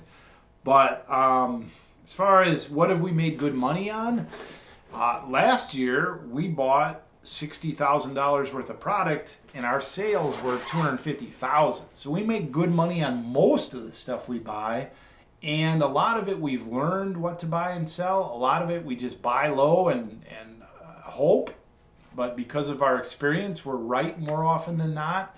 We don't make lists of things that you should buy and sell. I don't make videos like that. I do show a lot of the stuff that we buy, and I talk about how much I spent, and I talk about some of the challenges in testing and cleaning and what I look for when I do my videos. And then we do show a lot of the stuff we sell and for how much we sell it. Yep. And I will say, one way to look up is find an item that you know is common in your area, look it up, look at how many are listed, click sold, see how many are sold, and that's generally a good indicator of how well stuff sells. So I don't know. There is a lot of research you can do, and when we started this business, of course, smartphones were not as smart when we started this business, Yeah. and the internet was not as fast as it is now.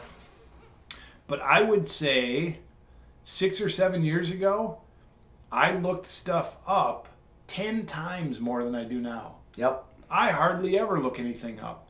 I usually look it up after I buy it now. Yep. And it's funny, I look up stuff that he's supposed to be buying because I'm trying to learn on that thing there, but I don't look up anything camera barely. Now, I bought 2 items today from one person. One I paid $60 and it's worth $30. And the other I paid $5 and it should sell for $300. So Pretty funny, yeah. 65 to 330 is a good score for me, but I effed up on one and I did great on another. I didn't look up either. Dealer buys a repro. It's never been done before. Never It's happened. not the first time. It isn't? No. Okay. I knew It's that. not. maybe. It's not the first time I bought a beer-related item and it wasn't good. Oh, well, yeah. I still like it. You don't buy a lot of reproductions. I'll show it on Monday. I still like it. I'm gonna keep it. Oh, yeah, that's a good wall hanger. It looks good. It looks good. It's just too many of them out there and nobody wants it. I think you could sell it more. There's one 4 watch at 200. I probably can make my money back Yeah. if I wait. Mm-hmm. But Hang it back here. We have an empty spot. I'm not putting anything more on the wall. Yeah. I I guess we're moving on. If we got my deposit is gone Mhm. between the rug burn and some rug burn. all that all that juice from the TV set. Don't open these things, and then it drips on the floor and ruins the carpet. They had these weird lenses that are They have oil in them. Don't do that. And then onto the carpet between Projector that, TV lenses. all the holes in the wall, and the rest of the wear patterns in the carpet. My deposit's gone. I'd say half of the holes in my office were already there, so I did try to go into that. But yeah, Wheeler's Wheeler's all other thing. Wheeler's gonna owe me for that fire because I've always been all over him for doing stuff either on a table Yeah. or on cardboard, but never on the floor directly. Yep. Whoa, that punch was crazy, man. Yeah, it was. Still got it. Still got it. Hey, the shoulder's healing. I don't know what I've been doing, Yeah. but my brother-in-law, who's 1 year older than me, this is Big Chicken. Mm-hmm. He said he had this weird rotor cuff thing that hit him about 45, 46 years old, and it took him 2 years to heal. I'm about a year and a half into this, and it actually is, it's not better, but it's getting a little bit better. I got a rotor cuff thing. I just thought it was from all that volleyball I used to play in my 20s when I was super trim like Baywatch, and I used to hit that thing with all the beach babes. Oh wait, I was going back again into a basketball story. Oh wait, no, Whoa. 5 thumbs down already, and it's dropping rapidly. Roast me! Oh my goodness! Roasting Oh my over goodness! here. Okay. Next thing you'll do is you'll roast me on my Yeah. volleyball, and then you'll say I'm ripping off like College Picker. Yeah. Hey, College Picker, how you doing? Yeah. I enjoy your vlogs on bikes in Tokyo. Yes, we do. all Yes, that. we I've do. been watching Yes, we those. do. We like everybody. Yep. Except the people who roast us. We don't like you. Yeah. Wow. That's kind of a little too far. No, yeah, we like you, I mean, but we don't like being roasted. Yeah. Well, we like their comments. It's comedy. It's fun. Right, fun. It's a friendly roast, right? Friendly. Right? Yeah, right? So my advice is don't be afraid to sell on eBay. Copy other people who are successful. Tread lightly. Prepare to communicate both in your listings and through your emails. Give your people a hug and realize that the customer is always right in a sense. And so that is part of business. Yep. One thing I almost forget, actually, being this far into the game, is like when I first started out with cameras and stuff, I went through the top 30, 40, 50 camera sellers on eBay. I looked at their listings. I looked how they did things. And I've revisited that a few different times to just kind of, like you were saying there. It's Well, interesting. check out our listings. Get They're similar. very, very simple, but every one of our listings, every one of our channels has a blurb about how we do business. And I think that the people that are concerned about buying from us read that and they feel a little bit more at ease and they feel like they can communicate, because all of our channels are not perfect, but we are very close to having 100% feedback most of the time. Yep. 100% positive and good feedback, and a lot of our comments are really good. And there you go. Doesn't mean we're perfect, no. But we work really hard at taking care of our customers. We really do, and we give most of them the benefit of the doubt. And the few turds that float to the surface, we just flush a second flush. Mm-hmm. Okay, here we go. Are you still keeping track of how many days until your big trip? I haven't seen a daily countdown. Oh, big trip. What? All right. Oh, and follow that up with, I thought Lon had quit her job. Not yet? Okay. Are we going on this trip 1 year from when I just turned 49? It doesn't look like it. Whoa. And I know that's a shock to many. The ratings just hit the floor. The ratings just hit the floor. Am I upset about that? No, not anymore. Was I upset about that when I came to the realization that we probably weren't going to be able to go on the road full time for a couple of years minimum? Yeah, it messed me up. I was not very happy about that. And here's how this all came down. I'm going to try to keep this. I've got a lot of reasons to keep this in a certain way, okay? So I brought this idea up to my wife, Lon. We were at a bar, and I said, hey, how about we go on the road full time. And I thought she would just laugh it off like she laughs off a lot of other my crazy ideas. And she said, let's do it. I'm like, what do you mean? Let's do it. Let's do it. So we explored it. We talked about it. It was fresh. It was new. It sounded fun. I started to look into all the different possibilities logistically. I started to look into some of the things we had to do, and it looked good. And I brought it up on the vlog. Hey, we're going to do it, right? I wanted to do it. I want to do it. I still want to do it. Then we started to look at some of the bigger questions, like, let's say, for example, how are we going to sell the house and disconnect from that? How are you going to quit your job and when, Lon, my wife? And how are you going to disconnect from that and integrate with the business?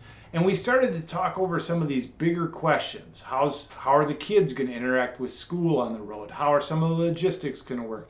We started to talk all these things over, and the bottom line is when that was all said and done, I had to make the decision, are we a go or are we not a go? I looked at everything, I took it to the limit, practice-wise, and my decision point was, no, it's not a good decision.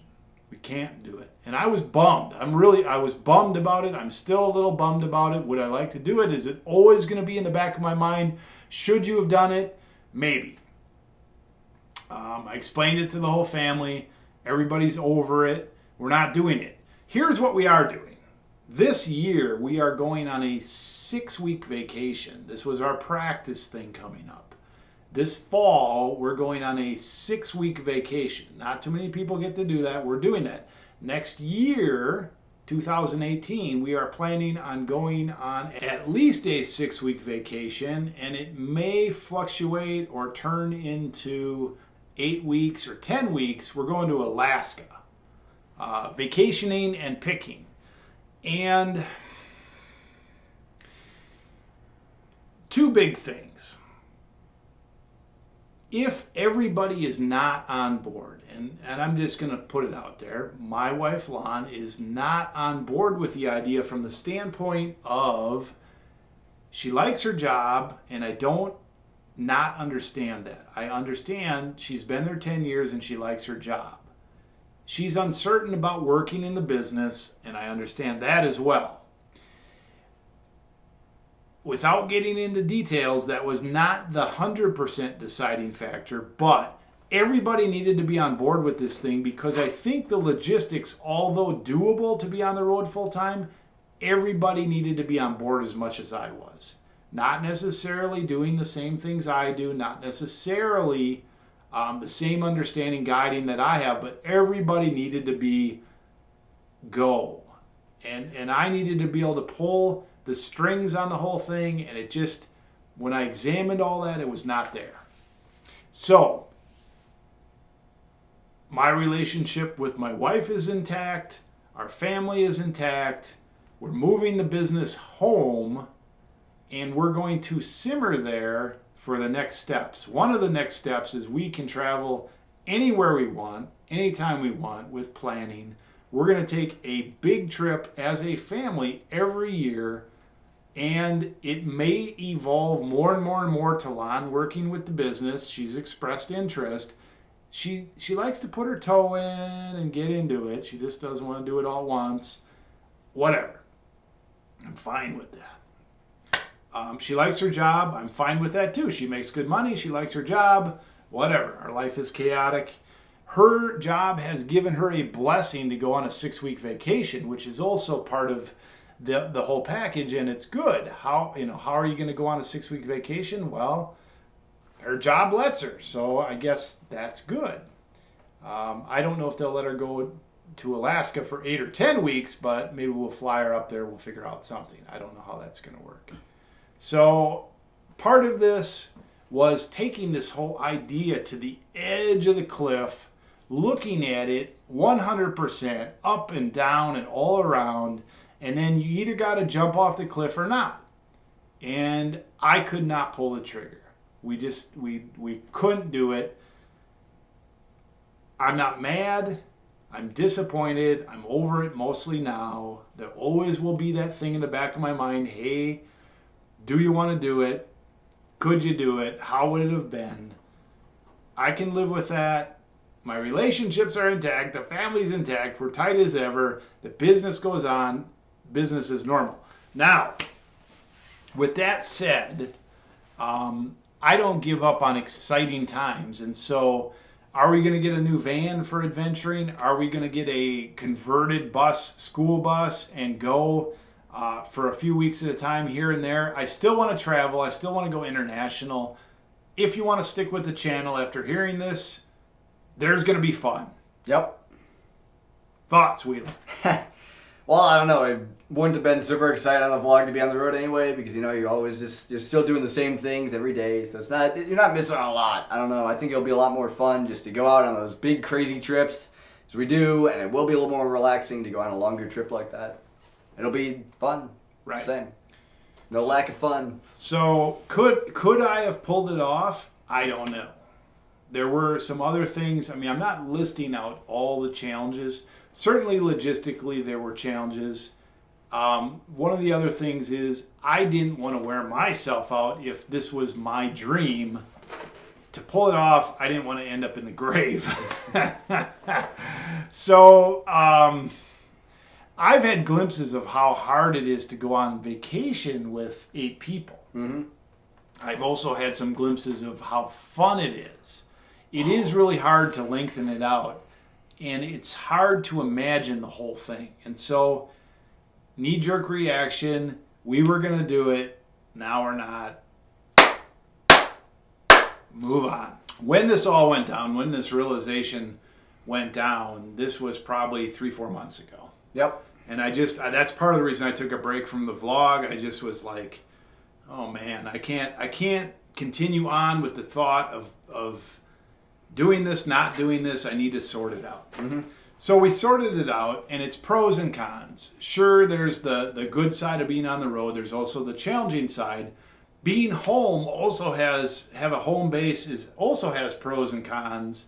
And I do like having some stuff. I do like having a set office. I do like having some stability. I do like having a bed that, for the most part, I know when I go there I can sleep without like weird neighbors or unknown situations or shooting in the hood or whatever. Yep. So there are some pros. We travel a lot anyway, and we plan more traveling. Mm-hmm. So there it is. I'm sure we will develop some new questions, some new thumbs up, some new hate, some unsubscribe, some new subscribers. I'm going on with the whole thing, okay? It sounded like a crazy idea from the get-go. It was a crazy idea. We had a lot of skepticism going into it. A lot of people were wondering how the heck are you gonna pull that off, and I guess now. Well, I'm not going to say again that I could have done it because we didn't do it. Mm-hmm. I'm not going to say I couldn't have done it because I think I could have did it. Yep. But we're just gonna move on, and we're gonna enjoy. Like I said, we're doing a super East Coast 6-week vacation coming up in the fall. I'm super excited about that. Next year, we're gonna do Alaska. We're gonna try to have our cake and eat it too. Mm-hmm. And I still hope Lon decides to work with the family business. I think there's pros and cons in that, but I think with more effort, I think there's more joy possibility there, more experience. I hope that happens. I'm not a pressure player in that direction. It's got to happen naturally. So Lon, I'm sure you're watching. Whatever it is, it is. And that's how I had to leave the whole thing. And I take 50% responsibility. If she takes 50% responsibility, we are a union and a family. And Wheeler, you get 1%. So 101%. Okay. Okay, got that off my chest. And there we go. There's the title of the vlog, the clickbait title. We're not going on the road! Exclamation question, Q&A number 1. Okay. Well, I didn't really look forward to talking about yeah, no, I don't know exactly. I just like clickbait, I don't know what clickbait. clickbait. Gotta start it to get popular. Yay, graduating, have been made a partner in the business. Congratulations. Good to see you back, dealer. Happy birthday, dealer. Oh, I guess that was my birthday, too. Congratulations, Wheeler. Love the bonnet. Okay. Getting close to the first 1,000 vlogs. Vlog 250. There you go. With such a large family on the road, have you ever considered Airbnb? I have a family of 5 and a house is sometimes cheaper, large family. Well, when we go on the road picking, a lot of times we go state to state to state to state. And I don't know, we haven't done an Airbnb yet. Checking in, checking out of a hotel, it just seems quick. Convenient. And you know what to expect because we stick to certain chains when we can. They're real high on the service end of things. Get breakfast. So we are doing an Airbnb for 1 month this fall. And when we go to Alaska, we'll probably do an Airbnb if we stay someplace for a full month. When you do a month, you get discounts, or you can look for discounts.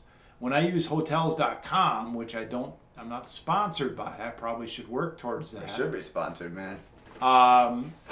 I get discount rates. I get 1 in 10 hotels rooms free. It's not so bad. And we just pick till we cover it. So we have looked into it. We're going to try one of those situations this fall. We'll let you know. I have a 1953 Seamaster watch. Omega? Yep. Don't Nice. know. All original, but the band, however, the band is still vintage. I've been trying to sell it for over a month. Am I asking too much? Is $400 too much? Well, it depends on the watch. Depends on the watch. It depends on the condition. You should really get taken a look at a watchmaker or similar, and probably put that description in the details. Well, you have to know. see what Yeah. other ones are for sale. What Exactly. What are they for sale? What's the track record on sold? If you can't find much on your particular watch, you're going to have to go to Google. No, there's a lot on Seamasters. Seamasters is one of the most iconic watches. There's probably 1 million of them listed. One thing I do say to dealer, that watches are a whole different market, a whole different ballgame than cameras, because looking them up, it can be confusing, different conditions and things until you really get into it, which I'm not an expert on that yet. Running versus not versus losing a couple seconds versus gaining. How to price a watch is a difficult thing. Right. Seamasters off the top of my head, I couldn't give you a number. I know that this one guy watching YouTube, he bought one recently for around 300 mark, so your price isn't too far off, is what I'm saying, because he probably got a deal on that, whatever. Well, it's all track record and research. It is. It really is. Yep. We've had, for a different example, we've had cameras that in the past we sold for hundreds. And now you can't hardly give them away. Yeah. That's an extreme example, but things do fluctuate. Yep. And so you have to see where the market is. Yep. And different times of the year, different markets for certain things. So Nice watch. Nice For watch, that. by the way. Yep. Great story. Well told Uber story. You were right. You were right. Wow. Well, Lon doesn't think I was right. I left her there Oh, with man. all the kids and nothing but an Uber. Man. There's a little one there, 1 thumbs up. I don't know what that That is. is. It might be. Oh, wait. Here's a comment by Global Voodoo. Oh, there you go. He is All right, watching. so we are endorsed by Global Voodoo. Yeah, we're sponsored by Global Voodoo. We are sponsored by Mike at Global Voodoo. Yep. Mike, thank you. He says, I can't say this enough. Best YouTube reselling channel on YouTube. Best ripoff of me on YouTube. I love how this is a family affair. It's Yeah. great that your son has become a pro at this over the years. Great stuff. I don't watch too many resellers here on YouTube. I'm happy to see that you're back on YouTube and that you're copying everything I do. Yeah. Okay, Wait a minute, that last part wasn't. Oh my gosh. So there's something contradictory in here. Me and Yeah. Global Voodoo are like this. Why would I rip off his stuff? I'm a one-offer, by the way. Yeah. And then there was a follow-up by somebody else. They said, Global Voodoo agree completely. I've missed these guys. LOL. So she just laughed it off. He or she laughed it off. Infowars, yes, my new favorite picker channel. I have to give you... Yeah. Uh-oh. They're just going to start flashing any second. Isn't Really? yet. I don't know. I did 10 or 12, I don't even remember how many videos since I came back. And one of them, I put my starting picture in front of my fridge with Infowars.com, that video Sponsored. is making 1/10 of the ad revenue of all my other videos that are like that. Yeah, you wonder if there's any sort of weird. So I like Infowars.com, shadow banning going but you put Infowars.com or even talk about it like I am now, and the whole video can be, Oh man, you say the word and just bam! oh my gosh. So To the I ground. gotta watch it because This just went from a good video to like a. these are Yeah. normally pretty good videos. These keep the beer coming, even if it's light beer. Mm-hmm. Oh my gosh, I might have to edit that. Yeah. He's Info bleep. yes, he's a real American. Oh my goodness. Man, lots of controversy. I must be one of these fake Americans then. I don't watch that crap. Controversy. Info Yeah. bleep. Well, my video did Alex, bleep. stir it up. Gotta bleep it all. All I ever see is a father with kids that respect the hell out of him. I think it's great. You might me stern at times. Man. Eastern. Well, it's an Yeah, I M. see that. You might be stern at times, but you got a lot going on. I'd be the same way. All right. I don't know what that was in reference to, but my videos are anything goes, right? Great to see you back. I look forward to seeing the adventures you have in store. Well, yes, we are adventurous. We're going to have adventures. Everything okay? You seem very agitated, angry. Remember that? I can read it from here. Whatever. Well, I just What? turned 49. Yeah. I got old. Yeah. What do you expect? I'm old. I'm angry. For FYI, you share a birthday with JFK. You would have been 100 years old today. That's crazy. Shipping avalanche. Was it what you expected when you got back from your trip? Well, that's a good point. Some people, when they see that I come back and pack 61 orders, is that what I expect? Yes, our business, when we turn it off, it stops. When we turn it back on, it's like 3,000 auctions. Orders come. Bum, ba da bum, ba da bum, bum, bum. So yeah, when I got back, I planned to have all those orders waiting. It's always a chore, no matter what. Packing 61 orders, always a chore, but that's how we make it happen. Yeah. We have to have that. So yeah, I expected it. Sometimes it's a little better, sometimes it's a little worse, but no matter what, it's still a chore. Well, I'm getting back there in these questions. So the questions as we go back here, I don't know if there's any more good ones. Welcome back, Missed the Vlog. Welcome back, Cotter. Dealer Lives, glad to see you. We need new content. Bring it. Great to see you, Dealer. Happy you're back. We watch less than a handful of sellers, so that means less than 5. Nice to see a knowledgeable, down-to-earth seller that's straight to the point. 2-hour video. I'm not sure I'm straight to the point. Well, now you will rethink your. but now you will thought. rethink your comment. Yes, Yeah. I do appreciate that. I've been watching Wheeler's vlogs. They are fantastic. Hopefully a Q&A soon. Welcome to my neck of the woods. Lots and lots of rain. When we went on our travels, I know we passed many of you. Somebody, I think it's coming up, said, "How come you didn't stop?" Guessing you've been focusing. What phrase best describes the status of Crazy Picker life? A, on hiatus. B, on life support. D, dead on arrival. DOA for sure. That's definitely the one. Well, That's it. you know, I like making videos, and I had some things to sort out. I'm back. We're back. Yeah, it's on hiatus. So really, let's just let's see here. Okay, I think that's it. The end. We're done. So- Just quit now. What can you expect from this vlog? What can you expect from this business? The adventure is not over. I think moving back to the house is going Part to of be it. It's going to be exciting. We haven't been working a home business for almost 4 years, and cramming ourselves in the house is going to be an adventure. I've got a lot of ideas on how to make that happen. You've seen the raw spaces for the office.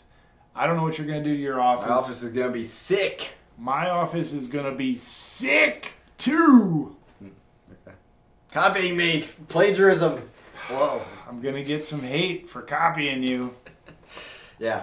So my office is going to be less than 10 feet from my bed room, which is, I'm just gonna sleep right at my desk, standing desk, like just sleep there standing. so I don't know. I don't know how it's all going to work out. My office is my bedroom.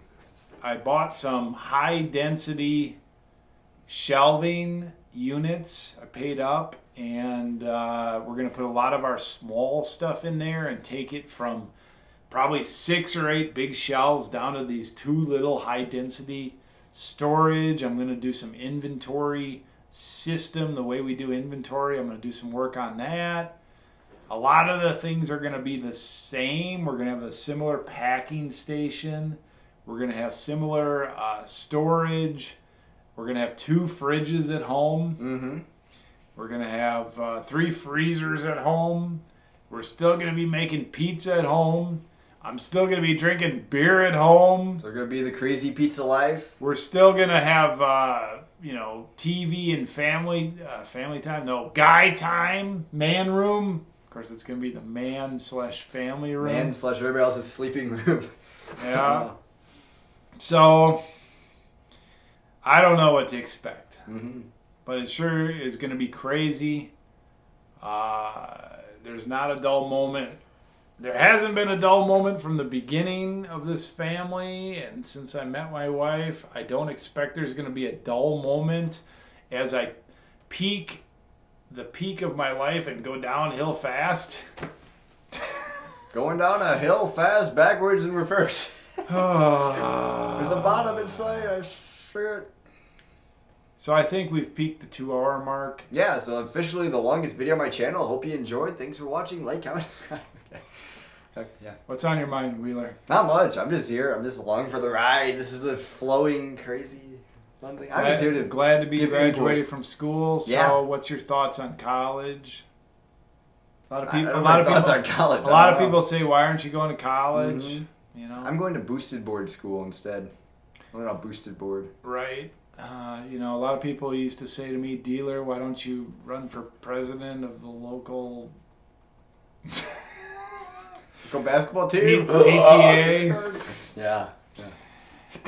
I was the president of the local homeschooling club for like a year. Does that count? A lot of fun. Yeah. That wasn't a lot of fun. That's what I'm saying. Imagine being caught between.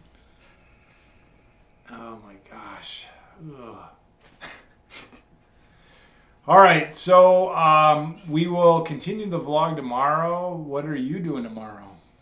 I'm doing some. See, Sunday. Yeah, I'm going to do some No, scootering. tomorrow's or something. Saturday. Saturday tomorrow. Listing. Woo! Woo! Woo! Woo! Woo! Woo! Woo! Okay. You're gonna have to be My hyper down. up. You're gonna have to be down here early. Mm-hmm. You're Forgot about gonna that. be running the shop Yep. pretty much by yourself. Yep. I'm mixing Ship it up. is without its captain. I'm mixing it up. I invited Lon to go to Denver tomorrow for picking and adventure. Dealer buys cameras, the ultimate edition. We're bringing the 2 youngest, Sam and Lizzie, and Wow. That's quite a load. gonna go to IKEA and look at some new furniture shelving Man, I need to get stuff. some stuff there sometime. Next time we go. Gonna go to Whole I don't want my Foods, skirt go out out to yet. eat, Yep. all that. Hopefully be back in time for some work. Did you say flea market or Flea market. flea market? Okay, I didn't hear that in there. Going to the Denver flea market, first time, just me and Lon. I thought me and Lon should do that, just me and Lon, but we can't do that because we've got 2 Oh, I young can keep kids. the babies here and they can just run around in the garden all day. You know, that'd be fun. So we're gonna bring Yeah. the babies with us. They'll have fun. I love the little kids, but they're annoying when I'm trying to get work done. Say that. Absolutely. Thanks for watching. I appreciate the comments and the questions. Hopefully you can understand about the change in plans. I know that that's a shock. It was a shock for me when I finally came to the realization that I shouldn't do it. Who knows what the future holds? I hope not to throw out too many more things that I'm doing and then I don't do, but that is life. Sometimes you false start. Sometimes you make promises you can't deliver on. Sometimes you say things and they don't happen. That's life. Pick well. List often. Wheeler and dealer. Out of here. Shh.